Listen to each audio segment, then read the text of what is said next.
balik lagi namanya PC rakitan itu kan kita pakai dalam jangka waktu yang panjang. Jadi kayaknya agak kurang relevan sih kalau kita selalu nyari yang termurah. Karena ketika nanti dia bermasalah, barang mahal aja Pak, ya kadang-kadang 1-2 ada masalah gitu, apalagi barang yang di bawahnya kan.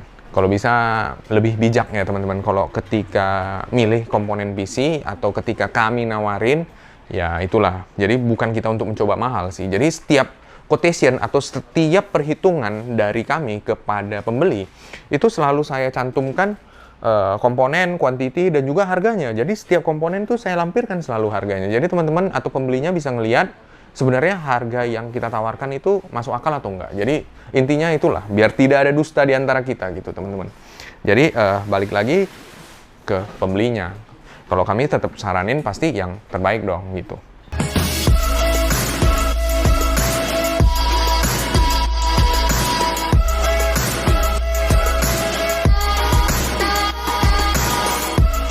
Halo teman-teman, selamat datang di channel MIJcom bersama saya Febri. Di video kali ini kita dapat orderan rakitan PC yang totalnya itu sekitar 19.622.000. Jadi kebetulan ini yang order dengan Bang Suryadi, domisilinya juga di Medan. Jadi PC-nya udah kami rakitin. Nggak ada yang beda sih dari PC-PC kita biasanya. Karena casingnya juga pakai casing tower, juga nggak berbeda. Tapi yang pasti nanti mungkin di video-video saya sebelumnya, pada saat pengetesan Wukong itu kami ada kesalahan di tim kami ketika kita ngidupin ray tracing itu settingannya begitu diganti ke ray tracing harus kita restart gamenya, tapi itu kita enggak. Jadi nanti di video kali ini akan kita coba perbaiki itulah. Oke, jadi spesifikasinya menggunakan Intel Core i7 12700F, ya ini i7 tapi Gen 12. Saat ini masih mumpuni dan harganya juga nggak terlalu mahal sih. Harganya itu sekitar 4.075.000 ya. Jadi ya buat teman-teman yang sering nanya kenapa harga kami mungkin agak mahal, karena prosesor yang kita gunakan itu semuanya garansi resmi Indonesia. Jadi kalau sekarang udah kelihatan jelas tuh. Nanti teman-teman bisa ngeliat. Tuh, bisa ngeliat kan? Tuh, garansi Astrindo ya. Jadi biar tidak ada dusta di antara kita ya. Oke, jadi sebenarnya itulah kenapa yang kami jual itu ya agak mahal, karena ya balik lagi kalau prinsip saya ya, karena PC ini kan kita beli sekali untuk dalam jangka waktu yang lama, bukan hari ini beli, besok beli lagi kayak beli pecel gitu ya, kira-kira itulah. Jadi kalau bisa buat teman-teman yang rakit PC ya pastikan komponen atau part-partnya itu yang bergaransi resmi Indonesia. Oke, dan juga motherboardnya ASRock B760M Pro A Wi-Fi yang udah DDR5. Motherboard ASRock ini slot NVMe cukup banyak, sekitar 3 slot untuk NVMe. Jadi ya kedepannya siapa tahu kalau mau upgrade, karena size game atau ukuran game zaman-zaman sekarang itu luar biasa besarnya. Bahkan satu game bisa mungkin lebih daripada 50 GB, atau bahkan ada beberapa game contoh RDR 2, GTA 5, atau Wukong saya nggak tahu sih berapa ukurannya. Tapi kalau RDR 2, GTA 5 udah ratusan giga gitu. Oke, jadi kalau mungkin 1 tera itu nggak cukup lah teman-teman. Dan juga RAM Thin Delta RGB DDR5 yang speednya 6000 MHz, 2x16 GB, 32 GB, dan juga VGA-nya Zotac RTX 4060 Twin Edge. Ya, jadi kalau di kami di MIJ Komputer, kami seringnya jual ini dua brand inilah, antara Zotac atau Galax. Buat teman-teman yang sering nanya siapa yang lebih bagus, ya sejauh ini sama-sama bagus sih, karena sejauh kami jual dari RTX berapa ya? RTX 20 series kalau nggak salah. Memang Galax relatif lebih baru gitu, tapi selama ini kalau Galax itu dari RTX 30 series ya. Selama kami jual sih kayaknya nggak ada masalah berarti gitu. Ya kalau 1-2 rusak ya mungkin wajar lah, namanya barang elektronik kan, tapi ya itu bukan jadi gangguan. Dan harga yang ditawarkan khususnya untuk Zotac atau Galax kurang lebih sama, sekitar 4.695.000 untuk saat ini. Saat video ini di shoot itu harganya menurut saya sangat-sangat kompetitif. Dan juga NVMe-nya menggunakan Adata XPG Gamix S70 Blade yang 1 TB. Ya ini NVMe dari Adata, speednya sangat-sangat kenceng, sekitar 7.000-an untuk saat ini ya, karena dia PCIe 4. Saya nggak tahu yang PCIe 5 ya mungkin jauh lebih kenceng lagi, tapi kalau untuk PCIe 4 ini udah sweet spotnya, karena dia harganya cuma sekitar nggak sampai 1,2 loh, nggak sampai 1,2 juta. Ukuran 1 TB, speednya 7.000-an. Dan juga PSU-nya MSI MAG A750BN PCIe 5 yang 80 plus bronze. Ya, ini udah support colokan yang untuk RTX 40 series yang baru, yang RTX 4070 ke atas, dia 12 VA PWR. Jadi PSU ini udah langsung ada colokannya gitu. Dan juga liquid coolernya menggunakan cooler Master Liquid 240L Core ARGB. Ya, ini salah satu liquid cooler yang sering kami jual karena kualitasnya juga bagus dan juga harga yang ditawarkan juga kompetitif ya. Saya nggak bilang paling murah ya, karena masih ada yang lebih murah lagi. Tapi kan balik lagi, namanya PC rakitan itu kan kita pakai dalam jangka waktu yang panjang. Jadi kayaknya agak kurang relevan sih kalau kita selalu nyari yang termurah. Karena ketika nanti dia bermasalah, barang mahal aja Pak, ya kadang-kadang 1-2 ada masalah gitu. Apalagi barang yang di bawahnya kan. Kalau bisa lebih bijak ya teman-teman, kalau ketika milih komponen PC atau ketika kami nawarin, ya itulah. Jadi bukan kita untuk mencoba mahal sih. Jadi setiap quotation atau setiap perhitungan dari kami kepada pembeli, itu selalu saya cantumkan komponen, quantity, dan juga harganya. Jadi setiap komponen itu saya lampirkan selalu harganya. Jadi teman-teman atau pembelinya bisa ngelihat sebenarnya harga yang kita tawarkan itu masuk akal atau enggak. Jadi intinya itulah, biar tidak ada dusta di antara kita gitu teman-teman. Jadi balik lagi ke pembelinya. Kalau kami tetap saranin pasti yang terbaik dong gitu. Oke, dan juga casingnya menggunakan Montec R100 ARGB Black. Ya, casing Montec ini walaupun bentuknya itu tower biasa ya, dia cuma bisa motherboard MATX atau micro ATX, tapi dia udah termasuk 4 fan yang ARGB. Jadi ARGB-nya, fan-nya ini bisa sinkron ke motherboard yang udah support ARGB 5 volt. Harganya juga nggak terlalu mahal, sekitar 799.000. Jadi sekitar, ya kita katakan 800.000 lah gitu. Udah termasuk 4 fan ARGB dan bentuknya tower, dan juga dia di atas itu bisa liquid cooler 280. Tapi kami pernah jumpa ada beberapa case ya untuk motherboard AMD yang B series juga ya. Dia posisi RAM-nya itu agak ke atas dikit. Jadi ketika RAM-nya agak posisinya di atas, dia bukan hampir sih, udah kena sama radiatornya itu. Jadi ya mungkin ada beberapa motherboard nggak bisa masuk ke casing ini. Tapi overall ya, kalau menurut saya casing ini walaupun masih modelnya biasa aja ya, tapi itulah karena bagi saya kan fan ARGB itu juga penting gitu. Karena kalau kita beli terpisah mungkin satu fan harganya sekitar berapa ya? 70.000. Ya, kalau kita kalikan 3, udah kalikan 4 ya sekitar 280, hampir 300.000. Gitulah kira-kira. Jadi berarti harga casingnya paling cuma 400.000. Oke, teman-teman. Jadi ya kira-kira itulah untuk casing Montec R100 ARGB Black. Sekali lagi terima kasih banyak dengan Bang Suryadi. Jadi PC-nya udah selesai kami rakitin, nanti akan kita testing aja Cinebench R23 untuk prosesor dan juga 3D Mark mungkin nanti untuk VGA, dan juga yang terakhir kita akan tes untuk bermain game Wukong saat ini, game Kerasakti ya, game yang lagi hype ya teman-teman. Oke, jadi sekali lagi terima kasih banyak dengan Bang Suryadi. Oke teman-teman, jadi saat ini kita udah di PC ya. Jadi teman-teman nanti bisa ngelihat tadi sekilas secara off screen atau di balik layar udah kita tes Cinebench-nya. Oke teman-teman, jadi setiap PC yang kami rakitin itu kita testing semuanya, performanya baik Cinebench maupun 3D Mark. Jadi kita coba dari Cinebench yang ini dulu. Oke teman-teman, jadi skor Cinebench-nya 21.055. Teman-teman bisa ngelihat clock speed-nya itu di sini, di bagian sini. Nah tuh harusnya nggak ada yang throttle sih, dan juga temperatur maksimumnya itu sekitar 80. Oke, jadi untuk power limitnya itu kita lepas karena i7 Gen 12 nggak ada masalah sih. Nggak tahu ya, sejauh ini sih kami belum pernah ketemu masalah. Jadi kalau nggak ada masalah ya udah kita lepas aja power limitnya jadi 4095 biar kita dapetin kemampuan full potensial dari prosesor tersebut atau CPU tersebut. Oke, ini teman-teman bisa ngelihat i7 12700F. Harusnya ketika running sih aman ya, karena dia ketika kita lepas semua, V-core-nya ini cuma jalan di maksimum 1,2an. Jadi buat teman-teman yang mau atau bakal ngelakukan overclocking, jadi teman-teman harus pastiin ya, V-core kita harus jaga kalau bisa untuk jalan harian di bawah 1,5 volt. Itu yang saya tahu, tapi mungkin teman-teman bisa googling lebih lanjut lah, atau mungkin bisa nonton YouTube yang lain apakah benar atau enggak. Tapi setahu saya ketika dulu waktu zaman-zamannya waktu saya sering overclocking, ya bukan profesional ya, ini hanya sekedar hobi-hobian gitu. Jadi waktu itu Intel Gen 4, Gen 6, dan juga HDT Gen 7 Skylake itu nggak salah namanya waktu itu. Ya, itulah kira-kira. Jadi sekarang PC-nya masih ada di belakang saya, masih kami pakai untuk di toko. Nah, itu ketika kita overclocking, kita harus jaga V-core-nya itu selain temperatur ya, V-core itu di bawah 1,5 volt gitu. Ya, temperatur udah pastilah, karena ujung-ujungnya kan permainan antara stability, V-core, sama temperatur. Biasanya overclocking dari itu.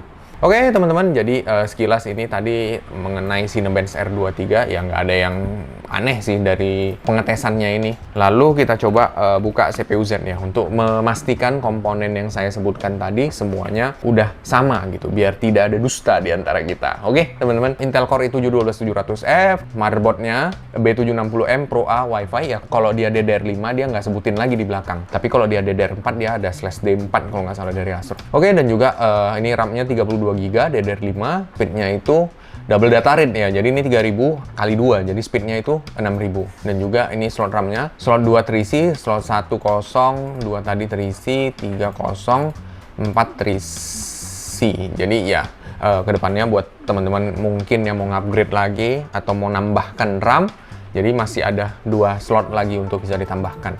Oke, dan juga VGA-nya ini Zotac RTX 4060. Jadi mungkin itu aja.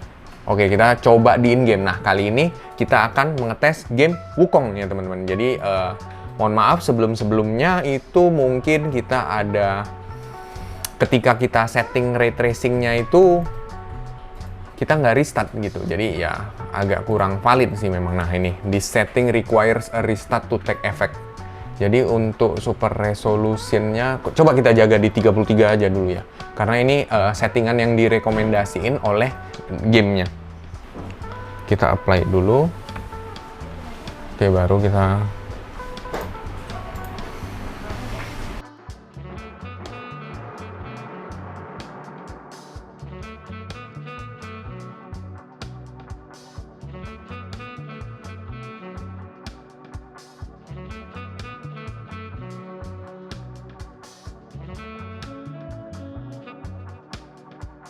Oke teman-teman, kita udah di in-game, jadi itu MSI Afterburner-nya udah kelihatan juga, temperatur VGA, percentage ininya apa, penggunaannya, dan juga clock speed-nya, dan juga daya yang ditarik dari VGA ini, dan juga prosesor, temperatur, penggunaan, dan juga clock speed-nya, dan juga RAM.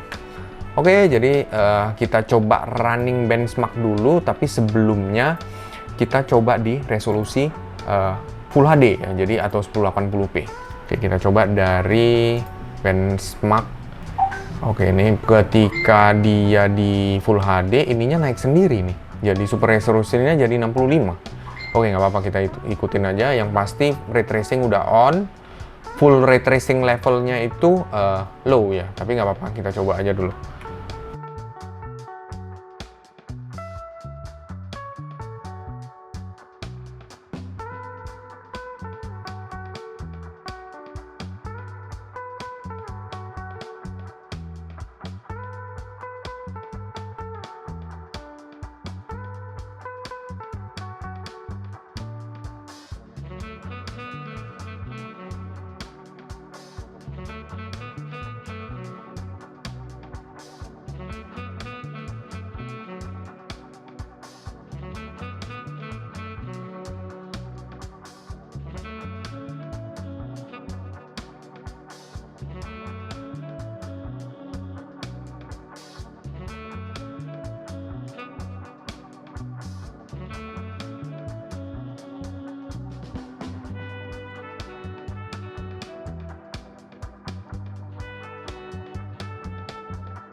Oke, benchmarknya udah selesai, jadi teman-teman bisa ngelihat FPS rata-ratanya itu sekitar 64, maksimumnya 72, dan juga minimumnya 27, dan juga grafik settingnya teman-teman bisa lihat di sini semua ya.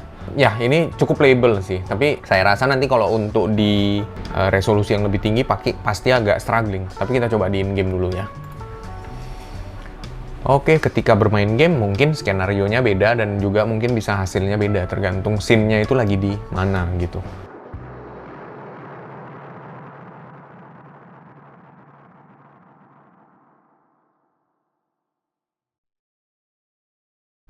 Oke, teman-teman bisa ngelihat ya hampir-hampir sama sih, sekitar 50-an fps. Tapi settingan itu nggak baku ya teman-teman. Jadi kadang nggak bisa juga kalau kita maksimalin semuanya. Kemarin kita coba waktu pakai RTX 4080 Super, waduh FPS-nya hancur juga ketika semuanya dihabisin.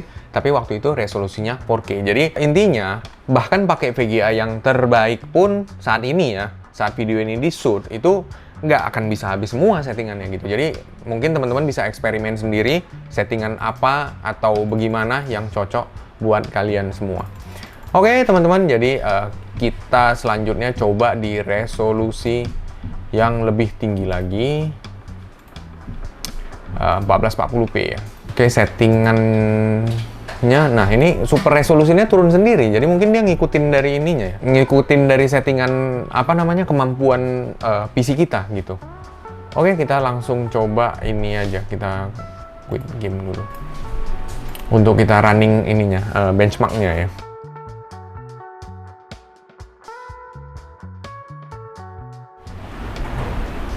Oke, ini udah kelihatan ya 1440p teman-teman. Kita tinggal running benchmark.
Oke, teman-teman bisa ngelihat FPS rata-ratanya 61, maksimumnya 69, dan juga minimumnya 55. Jadi pengaruhnya mungkin tadi ada di slider apa super resolutionnya itu ya. Mungkin teman-teman nanti bisa eksperimen sendiri aja. Jadi saya cuma hanya ngasih gambaran dengan settingan ini kira-kira hasilnya bagaimana gitu. Oke, teman-teman, selanjutnya kita coba di resolusi yang lebih tinggi lagi ya. Kali ini kita coba di resolusi 4K. Kita akan coba lihat slidernya. Nah, ini super resolusinya udah turun lagi kan, jadi 32 gitu. Oke, teman-teman, jadi kita coba running benchmarknya.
Oke teman-teman, jadi FPS rata-ratanya itu 54, maksimumnya 61, minimumnya 49 FPS. Jadi teman-teman bisa ngelihat resolusinya itu 4K atau 3840 kali 2160. Settingannya hampir nggak berubah, cuma mungkin slider super resolutionnya ini jadi 32 ya teman-teman. Oke, jadi kira-kira itulah sebagai gambaran teman-teman. Jadi walaupun kemarin kami itu nggak apply ray tracingnya gitu, mungkin nggak ter-apply ya, bukan secara sengaja gitu, nggak, karena kami nggak restart PC-nya atau gamenya gitu. Tapi ya teman-teman bisa ngelihat juga sebagai gambaran teman-teman ketika itu kalau kita settingannya nggak di restart itu bagaimana gitu.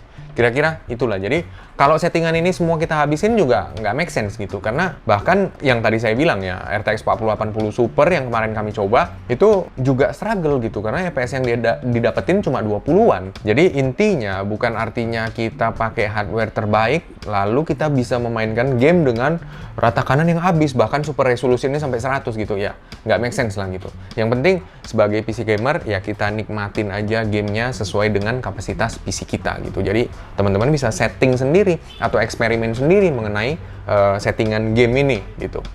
Oke teman-teman, jadi mungkin saya sudahin dulu video kali ini karena PC-nya nanti ini akan udah mau kami antar ke pembelinya dengan Bang Suryadi. Jadi terima kasih banyak sekali lagi dengan Bang Suryadi atas orderan rakitan PC-nya di kami di MIJ Komputer Medan.